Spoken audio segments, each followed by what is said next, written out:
Botí, delegat territorial de la ONCE Catalunya. Com valorem una jornada que sense dubte ha estat molt emotiva per tots, però des del punt institucional, com valoreu la jornada d'avui?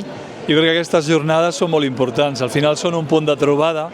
La institució ha de tenir visió. Per tenir visió hem de mirar enrere, saber què ha passat, d'on venim, i això ens serveix per agafar energies, per reil·lusionar-nos, que és una paraula molt important, i per afrontar el futur. I hem vist talent, hem vist gent amb capacitat, hem vist professionals molt ben empoderats, i res, a continuar fent la nostra tasca social, que és donar la mà a Catalunya cada dia, a les persones que perden la vista, als estudiants en aquest cas, i acompanyar-los en aquest camí de que la vida és igualitària i que tots junts podem aconseguir molts reptes. Jo crec que la jornada significa tot això, aquest món d'aliances i aquest món d'oportunitats per les persones que ho necessitin.